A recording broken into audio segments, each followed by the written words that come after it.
오늘의 말씀은 부활입니다. 떠오르시나요? 되게 다양한 것들이 있을 텐데 가장 대표적인 것 중에 하나가 바로 달걀, 계란일 것 같아요. 많은 교회에서 부활주일을 맞이하여 달걀을 나눠줍니다. 근데 혹시 이 달걀이 의미하는 게 뭔지 아시나요? 이 달걀의 그러니까 이 부활절의 상징으로 달걀이 되는 것에 대해서 몇 가지 썰이 존재합니다. 첫 번째로는 이 달걀이 부화하면 병아리가 되죠. 그러니까 생명을 뜻하는 상징이 있는 것입니다. 이는 너무나도 자연스럽게 부활절과 연결이 되죠. 또 이 두 번째 썰은 지난주 우리 복음 전도사님께서 설교해 주신 이 구레네 시몬과 굉장히 깊은 관련이 있어요. 이 교회의 전승, 그러니까 교회에서 내려오는 이야기를 따져보면 구레네 시몬이 달걀 장수였다고 합니다. 달걀을 파는 사람이었죠. 구레네 시몬이 예수님의 십자가를 대신 짊어져서 골고다에 갖다 놓고 그가 유월절을 모두 마친 다음에 그의 고향에 돌아가 보니 그가 팔아야 될 달걀에서 무지갯빛이 났다라는 전승이 있습니다. 이걸 통해서 부활절에 달걀을 나눠주는 행위가 생겼다라는 썰이 있죠. 세 번째 썰은 중세 시대 때 십자군 전쟁 때 일어났던 얘기예요. 어느 한 부인이 있었는데 자기의 남편이 이제 군인으로서 원정을 나가게 되죠. 혼자 집을 지키고 있었는데 이 동네에 이 나쁜 불량배들이 와서 그 집을 뺐습니다. 그래서 이 부인이 어쩔 수 없이 숲속에 들어가서 혼자 살게 되죠. 이 이야기를 들은 이웃 주민들이 그 부인을 도와주게 됩니다. 그래서 이 부인이 매년 부활절마다 그 주민들에게 감사하다는 뜻의 의미로 이 달걀을 이쁘게 꾸며서 동네 아이들에게 나눠줬다는 거예요. 몇 년이 지나고 나서 어느 한 아이가 이 달걀을 가지고 이 숲속에서 놀다가 어느 한 군인을 만나게 된 거죠. 그리고 그 군인에게 그 달걀을 전달해 줍니다. 이 달걀을 받은 군인이 그 달걀을 보고 깜짝 놀라요. 달걀에 자신의 집 가훈이 적혀 있었기 때문이죠. 하나님을 믿자라는 가훈이 적혀 있었기 때문에 깜짝 놀랍니다. 그리고 이 군인과 이 아내가 기적적인 이 재회를 갖게 되죠. 뭔가 다들 그렇듯해 보여요. 이 달걀의 의미, 이 부활절의 의미가 뭔가 맞는 것 같습니다. 근데 사실은 이게 그냥 썰이지 이게 팩트는 아니에요. 성경에서는 부활절을 레셔렉션이라고 합니다. 부활을 말하죠. 근데 부활절은 이스터라고 하죠. 뭔가 되게 너무 다르죠. 부활과 부활절, 부활을 기념하는 날인데 그 부활이란 용어랑은 너무 다른 이름으로 불리고 있습니다. 진짜 부활절의 기원은 이교도, 그러니까 다른 이방신을 섬기는 숭배 행위에서 유래된 거예요. 이스터라는 여신의 영향을 받아서 만들어진 건데 창세기 초반에 보면 바벨론에서 니무롯이라는 사람이 살았다고 기록이 되어 있어요. 이 니무롯의 어머니이자 이 니무롯의 아내였던 세미라미스라는 사람이 여신으로 숭배했었습니다. 이 사람을 각 지역에 따라서 중동에서는 아스타르테, 그리고 아수르에서는 이시타르, 애굽에서는 그러니까 이집트에서는 이시스, 그리고 동방에서는 오스트라, 가나안에서는 그 유명한 아스다롯, 그리고 그리스에서는 비너스라고 불리죠. 이 이스터는 풍요와 다산을 상징하는 신이었어요. 그렇기 때문에 이 많은 이들이 이 풍요와 다산을 상징하는 이스터를 숭배하기 위해서 낮과 밤의 시간이 같아지는 춘분을 기점으로 다산을 상징하는 달걀을 먹거나 가지고 있는 풍습을 갖고 있었습니다. 이러한 풍습을 이제 그 당시 교회였던 카톨릭 교회가 착안을 하죠. 그러니까 이방신을 섬기던 어떤 행위와 문화를 교회로 갖고 와서 교회의 것으로, 하나님의 것으로 이제 변혁시킨 겁니다. 아는 만큼 보인다라는 말이 있어요. 우리가 그저 단순히 부활절의 그 계란의 의미를, 상징을 무미건조하게 인식했을 때보다 오늘 우리가 이렇게 짧게나마 몇 가지의 이야기를 통해서 부활절이 어떤 의미가 있는지 조금 더 풍성하게 우리에게 와닿게 되죠. 마찬가지로 우리가 부활의 진정한 의미를 깨닫게 될 때, 우리가 부활이 무엇인지 조금 더 알게 될 때 우리는 그 부활에 대해서, 예수님에 대해서 조금 더 풍성하고 다양한 각도로 이해할 수 있다는 것입니다. 오늘 우리는 함께 누가복음 24장 13절에서 35절의 말씀을 볼 거예요. 이 본문에서는 부활하신 예수님을 만난 두 제자에 대한 이야기가 기록되어 있습니다. 그리고 부활하신 예수님을 만난 그 두 제자의 모습이 어떻게 변했는지에 대해서 기록하고 있죠. 이들의 모습을 통해서 우리가 부활이 무엇인지, 또 이 땅에서 우리가 부활의 신앙을 가지고 어떻게 살아가야 하는지에 대해서 살펴보고자 합니다. 우리 함께 말씀을 읽으면 좋겠는데 13절에서 14절의 말씀을 함께 읽도록 하겠습니다.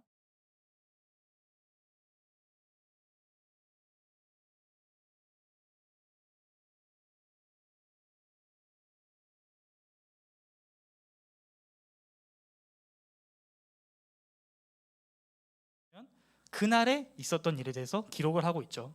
그날, 도대체 그날이 언제일까요? 그리고 그들 중 둘에 대해서 그들 중 둘이 서로 대화를 하고 있었다고 합니다. 자, 여기서 그들은 또 누굴까요? 그리고 이들은 도대체 왜 엠마오로 가고 있었을까요? 오늘 우리가 함께 살펴볼 이 말씀은 온통 수수께끼와 같은 질문들로 시작을 합니다. 하나씩 천천히 살펴보겠습니다. 먼저 그 날은 안식 후 첫날을 말하는 거예요. 쉽게 풀면 안식일 이후 첫 번째 날, 예수님께서 돌아가신 지 3일째 되던 날, 2000년 전 바로 오늘 예수님께서 부활하신 날을 말하는 거죠. 오늘 말씀이 누가복음 24장 한 중간에 껴 있습니다.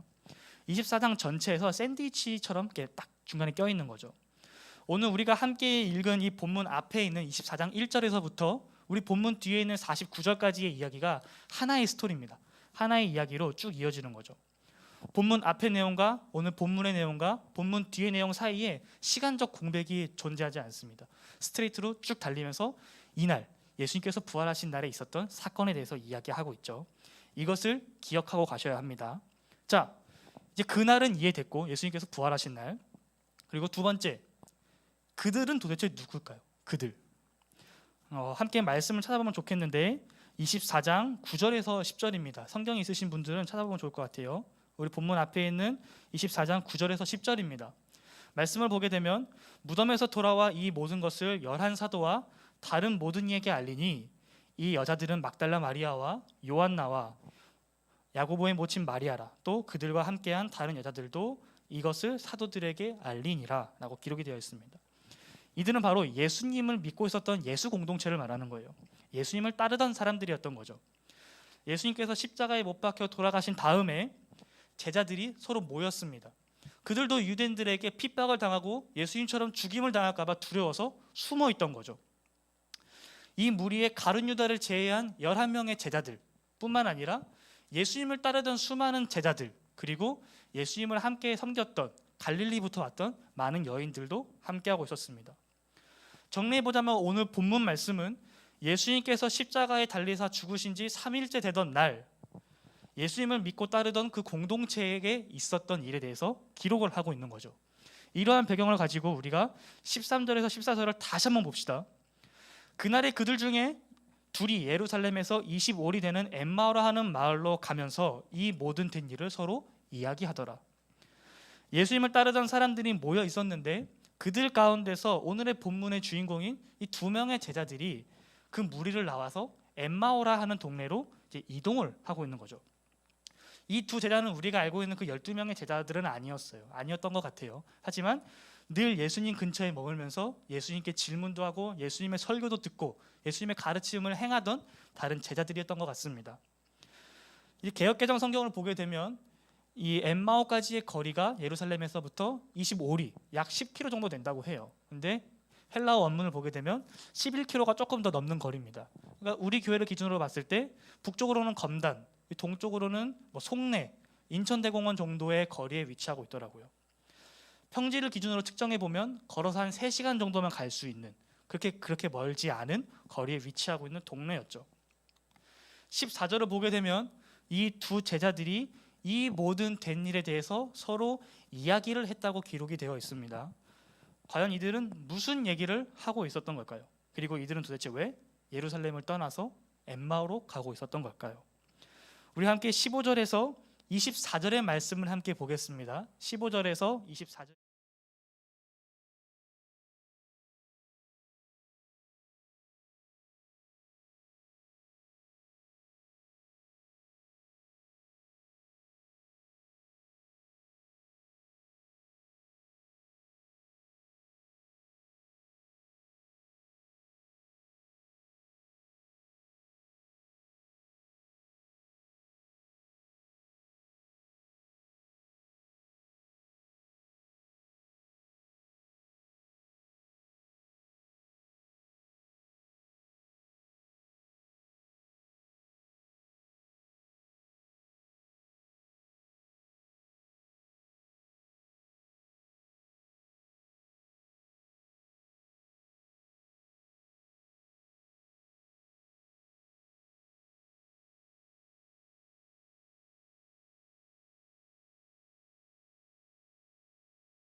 서로 이야기를 하죠. 문의했다고 성경에서 기록하고 있어요. 이것의 뜻은 열띤 토론을 했다는 것입니다. 자, 14절에 기록된 대로 이 모든 것에 대해서, 이 모든 일어난 일에 대해서 열띤 토론을 했다라는 거죠. 제자들이 엠마오로 가고 있는 이날은 무슨 날이죠? 예수님께서 부활하신 날이죠. 정확히는 예수님께서 십자가에 못 박혀 돌아가신 지 3일째가 되던 날이었어요. 그렇다면 이들이 무슨 얘기를 가지고 대화를 했을까요? 어떠한 주제를 가지고 열띤 토론을 했을까요? 바로 예수님에 대한 거죠. 예수님의 죽으심에 대해서 이들이 열띤 토론을 했다는 겁니다. 도대체 예수님이 왜 죽으셨는지, 그리고 그분의 죽음이 우리에게 의미하는 바가 무엇인지, 그리고 예수님이 죽은 이 시점에서 도대체 나는 이제 앞으로 어떻게 살아가야 하는지에 대해서 열띤 토론을 했다는 것입니다. 이때 이들의 대화를 유심히 듣고 있던 한 사람이 있었어요. 바로 부활하신 예수님이시죠. 부활하신 예수님께서 두 제자의 이야기에 끼어드십니다. 개입하시는 거죠. 그런데 이 두 제자들은 예수님을 알아보지 못해요. 그들의 눈이 가려져서 예수님을 알아보지 못합니다. 예수님께서 지금 이 두 사람이 나누는 이야기를 들으시고 나서 도대체 지금 무슨 얘기를 하는 거예요? 라고 이제 질문을 하시죠. 그러자 한 제자들이 슬픈 빛을 띠면서 발걸음을 멈춥니다. 그리고 나서는 예수님께 오히려 화를 내죠. 당신이 예루살렘에 있었으면서 그동안 그곳에서 일어났던 일을 알지 못합니까? 왜 당신만 알지 못합니까? 그 소동을 이렇게 꾸짖죠. 그러자 예수님께서 뭐 별다른 말씀 없이 무슨 일이 있었습니까? 라고 묻습니다. 그러자 제자들이 부활하신 예수님 앞에서 나사렛 예수에 대한 일입니다 라고 얘기를 하면서 그들의 이야기를 하기 시작합니다. 지난주에 우리 복음전 선생님께서 예수님께서 십자가를 짊어지시는 내용으로 말씀을 전해주셨어요. 예수님께서 십자가를 짊어지신 날은 오늘 본문의 날을 기점으로 3일 전 금요일에 해당하는 날이었죠. 목요일 저녁에 예수님께서 제자들과 최후의 만찬을 나누시고 겟세마네 동산에 가셔서 기도를 하십니다. 자, 시간이 얼마나 흘렀을까요? 가룟 유다가 이끄는 대제사장의 무리와 성전 경비들이 와서 예수님을 체포합니다. 그리고 나서는 심한 신문을 받으시죠. 그리고 나서 이튿날 금요일 아주 이른 새벽에 예수님께서 빌라도에게 보내집니다.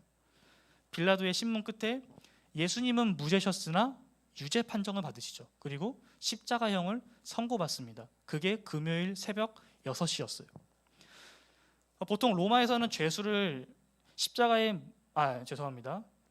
선고받으십니다. 그리고 예수님께서 모진 고문을 받으시죠. 힘겹게 십자가를 짊어지시고 골고다 언덕에 올라가십니다. 그리고는 십자가에 못 박히시죠. 이때가 오전 9시였습니다. 그리고는 6시간 후인 오후 3시에 운병하시죠. 보통 로마에서 죄수를 십자가에 못 박아 놓으면 며칠씩 살아있는 채로 매달려 있었다고 합니다. 짧게는 수일에서 길게는 일주일 이상, 거의 열흘에 가깝게까지 매달려 있었다고 해요. 그러면 그 중동의 뜨거운 바람과 햇빛에 의해서 탈수 증상으로 사람이 천천히 피말라 죽게 되는 거죠. 그리고 많은 피를 흘려서 과다출혈로 죽게 되는 겁니다. 예수님도 원래 이렇게 십자가에서 돌아가셨어야 했어요. 그런데 너무나도 빠르게 6시간 만에 운명하시죠. 그 이유는 그 다음 날인 토요일이 안식일이었기 때문에입니다. 그것도 그냥 안식일이 아니라 유대인의 절기 중에서 가장 큰 절기 중에 하나인 유월절이었기 때문이죠. 여러분, 유월절이 어떤 날인지 다들 아시죠? 이스라엘 백성들이 애굽을 탈출할 때 하나님으로부터 구원을 받은 사건입니다. 어린 양을 잡아서 그 피를 문설주에 바르게 되면 하나님의 사자가 그 피를 보고 넘어가는 패스오버, 넘어감을 뜻하는 유월절인 거죠. 하나님께서 이스라엘 백성들을 구원하신 사건을 기억하고 기념하는 날이 바로 유월절입니다. 신명기 21장 22절에서 23절 말씀을 보면 한 가지의 율법 조항이 등장하는데, 사람이 만일 죽을 죄를 범함으로 내가 그를 죽여 나무에 달거든 그 시체를 나무 위에 밤새도록 두지 말고 그날에 장사하여 내 하나님 여호와께서 내게 기업으로 주시는 땅을 더럽히지 말라. 나무에 달린 자는 하나님께 저주를 받았음이니라 라는 율법이 기록되어 있습니다. 역사를 보게 되면 보통 전쟁 중에서 이제 잡힌 적군의 장수의 목을 베어 나무에 달거나 아니면 심한 죄를 저지른 죄인을 나무에 달아놓죠.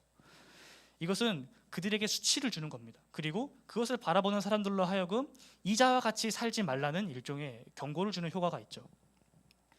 신명기에서 우리가 한번 지금 살펴본 이 말씀도 굉장히 비슷한 뉘앙스를 가지고 있어요. 누군가 죽을 죄를 저지르면 그 사람을 죽여 나무 위에 달라고 하죠. 나무 위에 달린 자는 하나님께 저주를 받은 자라는 뜻인 겁니다. 근데 여기서 중요한 것은 그 시체를 밤새도록 나무 위에 달아놓으면 안 된다라는 거였어요. 반드시 그날 나무에서 내려 장사를 져야 되는 거죠. 그런데 예수님께서 십자가에 달리신 날은 금요일이었습니다. 그 다음 날은 유대인의 최대 절기인 유월절이자 안식일이었죠. 예수님을 비롯한 죄인들이 언제 죽을지도 모르는 상황에서 그들을 그대로 방치했다가 만약에 안식일에 죽게 되면, 숨을 거두게 되면 그 어느 누구도 그 시체를 치울 수가 없는 거예요. 만약에 그 시체를 치우게 되면 안식일에 대한 규정을 어기게 되는 것이고, 만약 그 시체를 치우지 않는다면 지금 우리가 살펴본 이 신명기 율법을 어기게 되는 거죠. 그렇다면 로마의 입장에서 이 죄수들을 나무에 못 박은 로마의 입장에서는 어떻게 해야 될까요? 이 죄수들을 십자가에서 내려야죠. 해가 떠 있을 때. 그런데 십자가에 달린 그 살아있는 죄인을 그냥 내릴 수 있을까요? 그것은 불가능합니다. 왜냐하면 십자가는 사형틀이기 때문이죠. 무조건 죽여서 내려야 했어요. 그래서 쓴 방법이 다리를 꺾는 것이었습니다. 망치와 같은 둔기를 이용해서 죄수의 다리를 꺾어서 그 꺾인 데를 통해서 모든 피가 쏟아지면서 즉사하게 되는 거죠. 로마 병사들은 예수님 좌우에 있는 두 죄인들의 다리를 꺾어서 그 둘을 죽입니다. 그리고 예수님 차례가 되게 되죠. 예수님의 다리로 꺾으려고 하는데 예수님께서 이미 돌아가신 겁니다. 보통 십자가에 달리면 며칠은 살아있는데 예수님께서 너무 빨리 돌아가신 거죠. 6시간 만에. 이것을 의아하게 여겼던 로마 군인은 예수님의 옆구리를 창으로 찔러서 예수님의 죽으신 것을 확인합니다. 여기서 우리가 한 가지 짚고 넘어가야 될 부분이 있어요. 바로 유대인들의 하루 개념이에요. 우리는 아침에 해가 떠오르면 새로운 하루가 시작되고 해가 지면 이날이 끝났다라는 생각을 가지고 있죠. 하지만 유대인들은 이거랑 정반대의 패턴을 가지고 있어요. 해가 지면 하루가 시작되는 거고 해가 떠오르면 하루가 끝나는 겁니다. 그 이유는 창세기 1장을 보면 알 수 있습니다.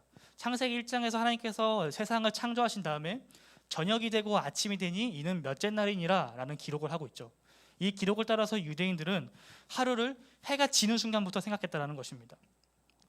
예수님께서 목요일날 밤에 잡히시고 새벽까지 모진 고문을 당하시고 십자가에 달리십니다. 그리고 오후 3시에 돌아가시죠. 만약에 오후 6시에 해가 진다고 쳤을 때 예수님을 십자가에서 내려서 무덤에 안장하는 것까지 약 3시간밖에 남지 않은 겁니다.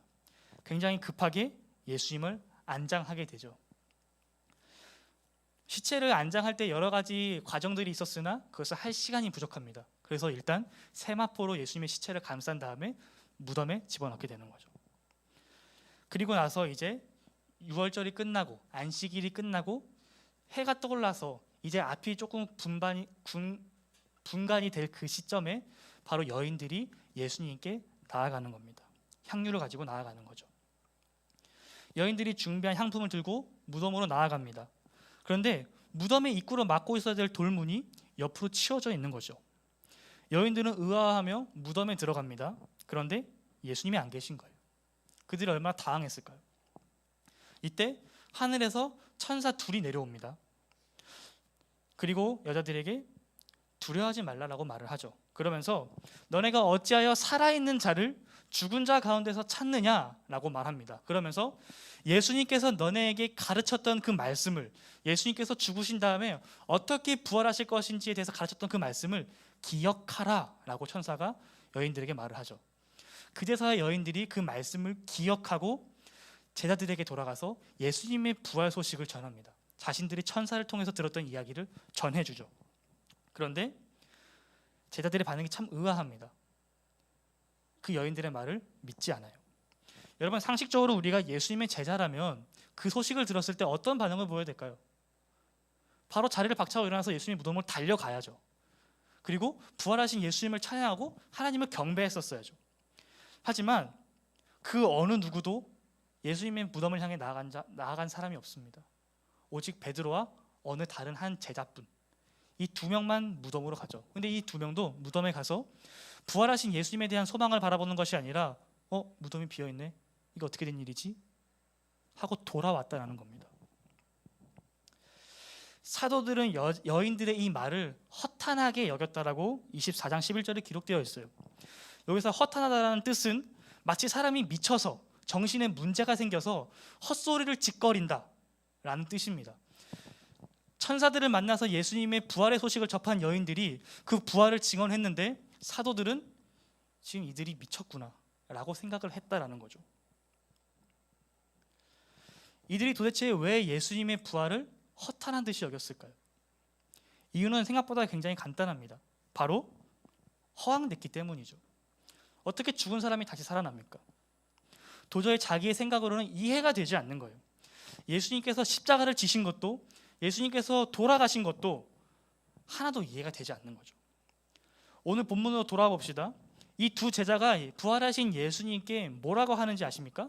기가 막혀요. 19절 말씀부터 보면 이르시되 무슨 일이냐 이르되 나사렛 예수의 일이니 그는 하나님과 모든 백성 앞에서 말과 일에 능하신 선지자이거늘 우리 대제사장들과 관리들이 사형 판결에 넘겨주어 십자가에 못 박았느니라. 우리는 이 사람이 이스라엘을 속량할 자라고 바랐노라. 이뿐 아니라 이 일이 일어난 지 사흘째요.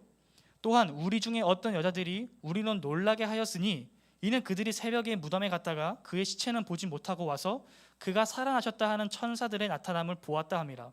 또 우리와 함께한 자 중에 두어 사람이 무덤에 가 과연 여자들이 말한 바와 같음을 보았으나 예수는 보지 못하였느니라. 여러분, 예수님께서 제자들에게 누누이 말씀하셨어요. 그의 공생애 가운데 내가 십자가를 짊어질 것이다. 내가 대제사장과 장로들에게 넘겨질 것이다. 내가 죽임을 당할 것이다. 그러나 내가 부활할 것이다. 다시 살아날 것이다 라고 끊임없이 말씀하셨습니다. 이 말씀을 반복해서 말씀하셨어요. 그런데 제자들은 이 말씀을 이해하지 못했죠. 감히 이 말씀이 무슨 뜻인지 물어보기조차 두려워했다고 성경은 기록하고 있습니다. 그런데 이 제자들이 이 이야기를 기억하지 못하는 거예요. 예수님께서 그들에게 반복해서 전하신 이 말씀을 자기들이 무슨 뜻인지 몰라 머리를 싸매고 고민했던 이 말씀을 기억조차 하지 못하는 거죠. 이들이 예수님께 바라던 모습이 있었어요.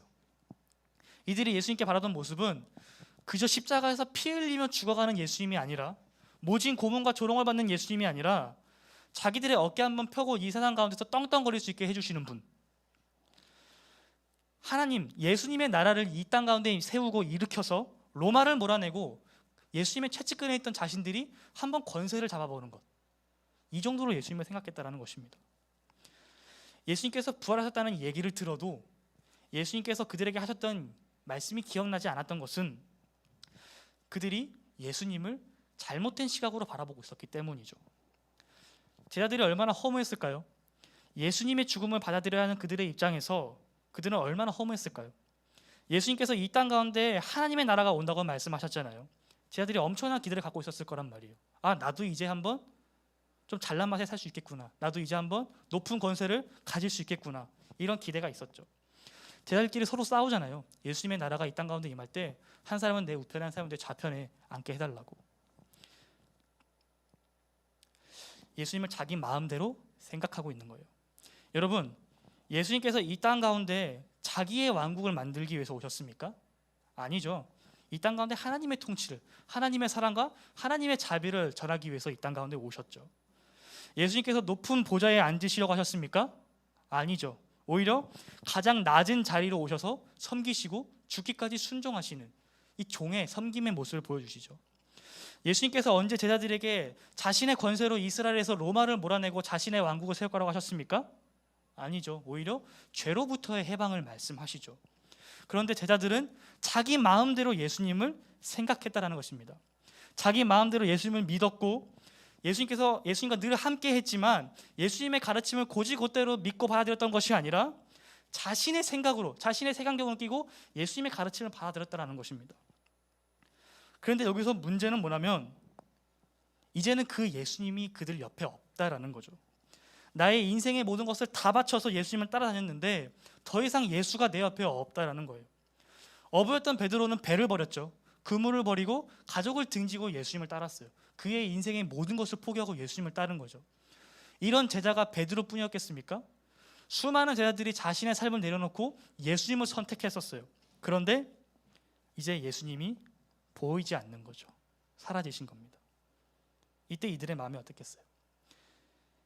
내 인생 한 방이라고 내 모든 재산을 주식에 몰빵했는데 다 종이 쪼가리가 된 겁니다. 더 이상 소망이 없는 거죠. 내 인생의 소망이었던 예수님이 사라지니까 더 이상 소망이 없는 거예요. 더 이상 예수님께 소망을 걸 아주 작은 마음의 여유조차도 이제는 없는 거죠. 그러니 어떡합니까? 슬픈 마음을 가지고 그 공동체를 나온 거죠. 그들의 사역의 현장이었던 예루살렘을 포기하고 버리고 이제 그들이 다른 곳으로, 자신이 이전에 있었던 곳으로 돌아가는 겁니다. 여러분, 우리도 마찬가지예요. 우리의 신앙생활은 어떤가요? 한번 여러분들의 신앙생활을 스스로 한번 점검해 보시기 바랍니다. 우리는 예수님을 어떻게 믿고 있나요? 여러분은 예수님을 어떻게 생각하시나요? 정말 내 삶의 구원자라고 생각을 하십니까? 정말 나를 그 죄악에서, 그 죄의 삭신, 사망에서부터 건져내어 주신 분으로 생각하십니까? 우리는 예수님을 주님이라고 고백을 하죠. 내 삶의 주인이라고 고백하는 겁니다. 그런데 정말 예수님께서 예수님을 내 삶의 주인으로 모시고 계십니까? 아니면 내가 내 삶의 주인으로 여전히 살고 계십니까? 우리는 예수님을 믿습니까? 아니면 예수님의 어떤 일부분을 믿습니까? 우리는 성경을 믿습니까? 아니면 성경의 어느 부분만, 내가 원하는 부분만 편식하듯이 믿고 있습니까? 여러분, 예수님을 왜 믿습니까? 우리가 예수님을 믿으면 나에게 뭔가 부가 생길 것 같고 명예가 생길 것 같고 내가 어떤 권세를 가질 것 같습니까? 내게 어떤 혜택을 주실 것 같습니까? 예수님을 믿으면 나의 명예가 올라가고 인맥이 넓어질 것 같습니까? 그럴 수 있죠. 하지만 그게 전부입니까? 예수님이 정말 우리에게 그 정도밖에 안 되는 분일까요? 우리의 시선은 보고 싶은 것만 보고 듣고 싶은 것만 듣고 우리가 기억하고 싶은 것만 기억을 합니다. 내가 어떤 생각을 가지고 살아가느냐에 따라서, 내 마음의 중심이 어디 있느냐에 따라서 우리는 같은 것을 보더라도 서로 다른 것을 기억하고 서로 다른 것을 듣죠. 우리의 신앙도 마찬가지입니다. 어느 순간 내가 믿고 싶은 것만 믿고 있지는 않습니까? 어느 순간 내가 기억하고 싶은 것만 기억하고 있지는 않습니까? 오늘 본문에서 이 두 제자는 자신의 믿음이 흔들렸어요. 신앙이 흔들렸던 거죠. 왠 줄 아십니까? 자기만의 색안경을 끼고 예수님을 바라봤기 때문에 그런 거예요. 자기만의 신앙관을 가지고 예수님을 바라봤기 때문에 그런 겁니다. 나의 시선으로 예수님을 바라보니 예수님이 더 이상 보이지가 않는 거죠. 내 삶의 주인이신 예수님께 나의 모든 생각과 나의 모든 삶을 다 맡기고 그분이 이끄신 대로 살아가야 하는데, 그게 아니라 내가 여전히 내 삶의 주인으로 살아왔기 때문입니다. 내가 여전히 내 삶의 주인으로서 하나님의 뜻과 내 뜻이 맞지 않으면 하나님의 뜻을 거부하고 밀치고 부정하고 내가 원하는 것만 받아들였다라는 거죠. 그리고 하나님의 뜻을 내가 원하는 대로 왜곡하고 이해하고 믿었다라는 것입니다. 결국 이것이 이들의 믿음을 흔들리게 만들었어요. 그리고 이들을 넘어지게 만들었죠. 예수님으로부터 등을 돌리게 만든 거예요. 오늘 이런 제자들에게 예수님께서 찾아오셨습니다. 이들을 찾아오신 예수님께서 뭐라고 하시는지 함께 살펴봅시다. 25절에서 27절이에요.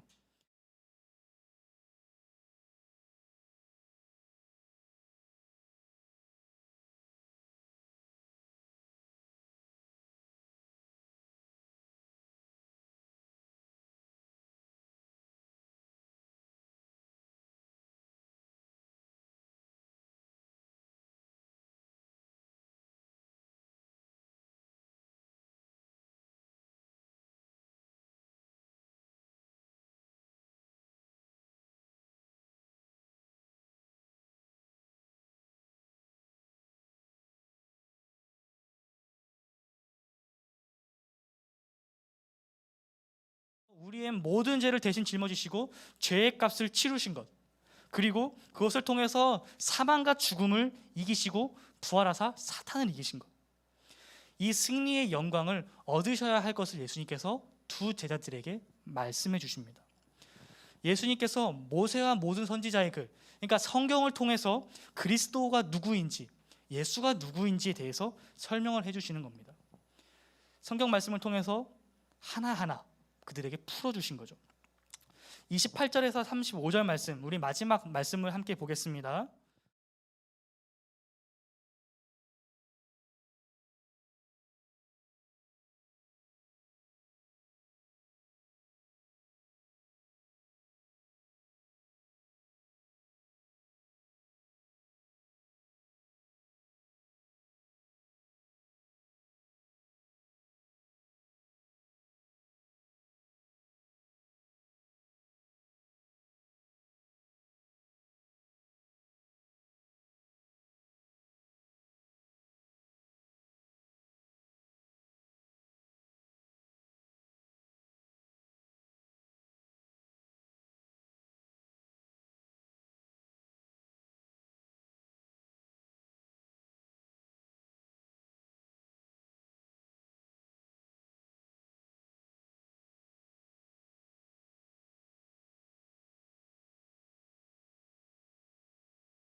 진짜 그리스도가 누구인지 말씀해 주십니다. 이 설명을 들은 제자들이 이 부활하신 예수님을 붙잡죠. 우리와 하룻밤을 같이 해달라고, 그러니까 더 많은 이야기를 들려달라는 거죠. 예수님께서 그들과 함께 숙소의 유하로 들어가십니다. 식사 시간이 되어 이제 밥을 나눠 먹으려고 하죠. 예수님께서 떡을 가지고 축사하사 그들에게 떼어 나눠주십니다. 그러자 그들의 눈이 밝아져서 그분이 예수님인 것을 발견하게 되죠. 여기 아주 놀라운 반전이 있습니다. 오늘 부활하신 예수님의 위치를 다시 한번 생각해 봅시다. 오늘 본문에서 두 제자가 예루살렘을 나와 엠마오로 이동을 할 때 예수님께서 옆에서 쓱 개입을 하십니다. 자, 어떻게 보면 이 두 제자가 주류이고 예수님은 비주류예요. 옆에서 끼어든 사람인 거죠. 그런데 오늘 이 마지막 장면, 음식을 나눠 먹는 장면을 보게 되면 예수님께서 이들 무리 가운데서 주류의 역할을 하고 계신 것을 볼 수 있습니다. 어느 순간 마치 예수님께서 집주인처럼 그들에게 음식을 대접하고 있는 모습으로 비춰지죠. 이전에는 예수님께서 그들의 대화 가운데 옆에 껴서 이야기를 듣는 위치였지만 어느 순간 그들과 같은 위치에서 대화를 나누시고 또 오늘 이 마지막 장면에서는 어느 순간 그들을 이끄시는 그들 가운데서 리더가 되어 그 모임을 주도하시게 되죠. 오늘 이 두 제자의 특징은 자신의 삶의 주인이 바로 자기 자신이었다는 것입니다. 내가 생각하고 싶은 대로 생각하고 내가 생각하고 하는 대로 행하고 자기 마음이 가는 대로 움직이는 사람들이었죠. 예수님이 죽으신 상황 가운데서 앞으로 어떻게 살아가야 될지 고민하니 소망이 보이지 않자 그 무리를 나온 거죠. 그런데 이 두 제자가 어떻게 변합니까? 예수님께 그 주인의 자리를 내주죠. 더 이상 그들의 삶의 주인이 자기 자신이 아니라 예수님이 되신 겁니다. 그들의 삶의 주인이 예수님이 되신 거죠. 그들의 신앙의 기준이 예수님이 되신 거고 그들의 마음 가운데 예수님께서 자리 잡고 좌정하시게 된 겁니다. 그러자 그들의 가려졌던 눈이 밝아져서 예수님을 보게 된 거죠. 그동안 자기 옆에 있던 분이 예수님인 줄을 몰랐는데 이제서야 비로소 그분이 부활하신 예수님이란 것을 깨닫게 된 겁니다. 그들의 마음 가운데 예수님이 계시니까, 그들의 삶의 중심이, 그들의 삶의 주인이 예수님이 되시니까 비로소 그들의 눈에 있던 색안경이 벗겨지고 그들이 부활하신 예수님을 바라보게 된 거죠. 여기에 놀라운 반전이 한 가지 더 있습니다. 제자들이 옆에 예수님께서 계실 때 그들은 예수님을 알아보지 못했죠. 그들의 눈에는 소망이 보이지 않았습니다. 그런데 이들이 부활하신 예수님을 만나고 나서 예수님이 옆에 계시지는 않은데 그들에게는 소망이 싹트기 시작합니다. 예수님께서 죽으심으로 소망에 사라졌던 그들에게 다시금 소망이 생기죠. 여러분, 제가 누누이 강조하는 것이 있어요. 서론에서도 말씀드렸듯이 아는 만큼 보입니다. 알아야 비로소 믿을 수 있죠. 내가 하나님을 아는 만큼 믿을 수 있는 거예요. 기도하는 사람과 기도하지 않는 사람의 삶은 너무나도 다릅니다. 기도를 하지 않는 사람들은 그저 자신의 삶을 흘러가는 대로 살아요. 근데 기도하는 사람은 자신의 삶 가운데 역사하신 하나님의 흔적을 발견하게 됩니다. 어느 순간 내가 내 인생을 살다가 뒤를 돌아보니 하나님께서 내 삶을 어떻게 인도하셨는지에 대한 흔적들이 보이는 거예요. 지난 세월을 인도하신 하나님의 흔적을 발견한 기도하는 사람은 오늘의 내 삶도 내일의 내 삶도 하나님께서 인도하실 것을 믿게 됩니다. 이것이 바로 믿음, 이것이 바로 신앙인 거예요. 여러분, 제자들이 예루살렘을 떠나 엠마오로 갈 때 어떤 얘기를 나눕니까? 예수님께서 왜 죽으셨는지, 이제 나는 어떻게 살아가야 하는지 얘기하죠. 나 중심의 생각이었어요. 내 인생의 모든 걸 바쳤는데 난 이제 어떡하지? 라는 생각을 했다는 겁니다. 그런데 이들이 어떻게 변합니까? 그들의 마음 가운데 꺼져있던 불이 다시 활활 타오르게 되죠. 잃어버렸던 소망을 다시 되찾게 된 겁니다. 그들이 떠나 나왔던 예루살렘으로, 그들이 떠나 나왔던 그 공동체로 다시 돌아가게 되죠. 그리고 그들은 그곳에서 부활하신 예수님에 대한 이야기를 증거하기 시작합니다. 그리스도로 인해 완전히 새로운 존재로 거듭나게 된 거죠. 여러분, 우리 부활의 소망을 가지고 살아간다는 것이 도대체 무엇을 의미할까요? 부활 신앙이 도대체 무엇일까요? 그저 단순히 예수님께서 부활하신 것, 그리고 그것을 통해서 나도 부활할 것, 이것을 믿는 것이 부활 신앙일까요? 2000년 전 예수님께서 부활하신 것이 오늘날을 살아가는 나와 무슨 연관이 있을까요? 여러분, 사도 바울은 로마서 말씀을 통해서 놀라운 사실을 우리에게 가르쳐 줍니다. 로마서 6장에 있는 말씀인데 제가 읽어드릴게요. 만일 우리가 그의 죽으심과 같은 모양으로 연합한 자가 되었으면 또한 그의 부활과 같은 모양으로 연합한 자가 되리라. 우리가 알거니와 우리의 옛사람이 예수와 함께 십자가에 못 박힌 것은 죄의 몸이 죽어 다시는 우리가 죄에게 종노릇하지 아니하려 함이니 이는 죽은 자가 죄에서 벗어나 의롭다 하심을 얻었음이라.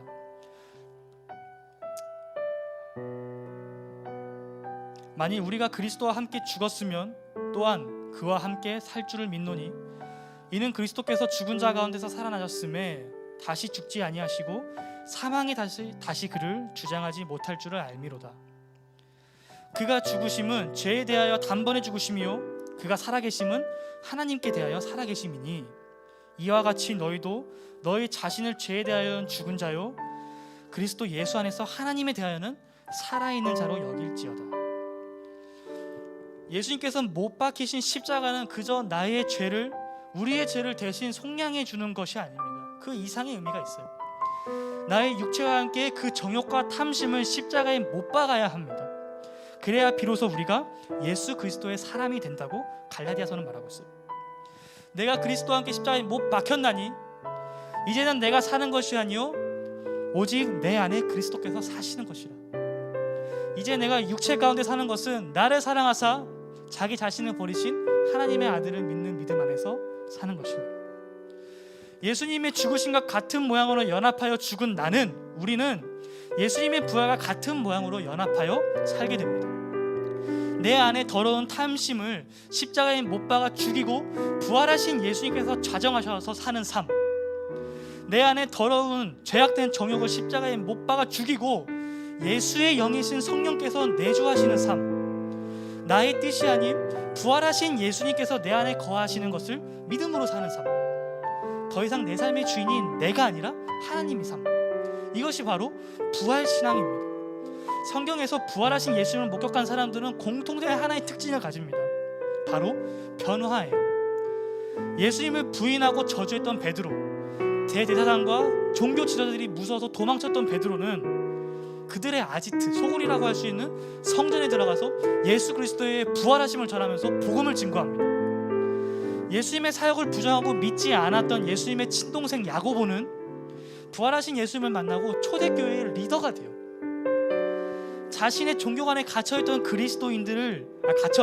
그리스도인들을 핍박하고 교회를 억압하던 바울은 다메섹 도상에서 부활하신 예수님을 만나고 회심하여 전 세계를 돌아다니면서 예수 그리스도의 복음을 증거하게 됩니다. 이것이 바로 부활신앙입니다, 여러분. 이것이 바로 부활의 삶이에요.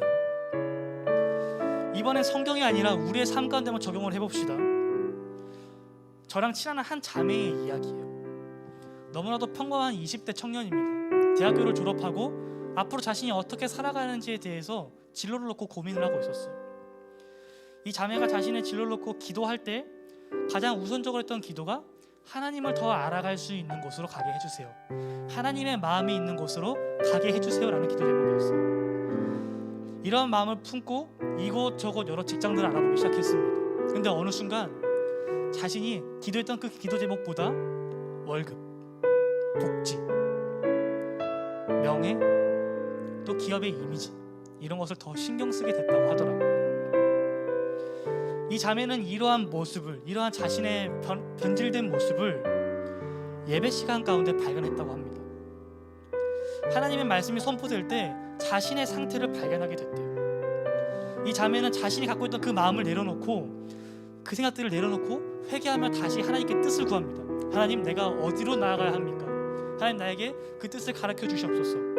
그러자 저 밑에, 저 구석에 박혀있던, 치워져 있던 기도 제목이 하나 떠오르더래요. 하나님을 더 알아갈 수 있는 곳, 하나님의 마음이 있는 곳. 이 자매는 이 기도 제목을 가지고 자신의 진로를 결정하게 됩니다. 하나님의 마음이 있는 곳을 향해 나아가기를, 하나님께서 자기에게 부어주시는 그 마음을 행할 수 있는 곳에서 하나님의 영광을 나타내며 살아갈 수 있는 그 인생의 방향을 결정하게 됩니다. 여러분, 이것이 바로 부활신앙이에요. 나의 뜻을 내려놓고 부활하신 예수님과 동행하며 살아가는 삶. 우리 일상 가운데서 부활하신 예수님께 우리가 앞으로 나아갈 뜻을 묻고 그분의 마음을 가지고 살아가는 것. 부활하신 예수님을 증거하고 부활하신 예수님의 영광을 위해서 살아가는 것, 이것이 바로 우리가 가져야 될 부활신앙이라는 것입니다. 여러분, 말씀의 결론을 맺겠습니다. 우리의 인생이 종종 흔들릴 때가 있어요. 우리의 믿음이 흔들릴 때가 있습니다. 오늘 이 두 제자가 그랬죠. 여러분, 이때 낭만하고 포기하지 마십시오. 흔들리는 시련 가운데 우리를 찾아오셔서 손 내미시는 예수님을 붙잡으셔야 합니다. 우리에게는 오직 예수님밖에 없어요. 예수님께 소망을 두시기 바랍니다. 여러분, 예수님이 어떤 분이시죠? 우리에게 수많은 것들을 가르쳐 주셨죠. 또 우리에게 수많은 것들을 보여주셨습니다. 그 예수님이 어떤 분이십니까? 우리를 위해 십자가에서 죽으신, 그리고 우리를 위해서 부활하신 분, 아버지의 마음을 가지고 자녀를 사랑하시는 분, 그 예수님을 기억하시기 바랍니다. 우리를 위해 십자가에서 죽으시고 부활하신 예수님은 우리의 그 흔들림을 잠잠케 하실 수 있는 분이십니다. 우리의 소동하는 마음을 잠재울 수 있는 분이세요. 우리가 그릇된 색안경을 끼고 예수님을 바라보고 우리의 신앙에 갇혀있을 때 우리의 그 닫힌 눈을 열어줄 수 있는 분, 밝히 보이게 할 수 있는 분이십니다. 혹여나 우리가 잘못된 길로 나아가고 있을지라도 우리의 그 길을, 우리의 그 발걸음을 다시 의의 길로, 옳은 길로, 하나님의 마음이 있는 그 길로 옮길 수 있는 분이세요. 우리의 모든 정욕과 탐심을 모두 십자가에 못 박고 우리의 삶의 주인으로 예수님을 모시는 우리 모두가 되기를 소망합니다. 여러분, 우리를 위해 죽으시고 부활하신 예수님과 함께 동행하면서 우리의 뜻을 내려놓고 하나님의 마음을 구하고 그분의 이끄심에 따라 순종하는 모든 성도님들 되시기를 주님의 이름으로 축복합니다. 기도합시다.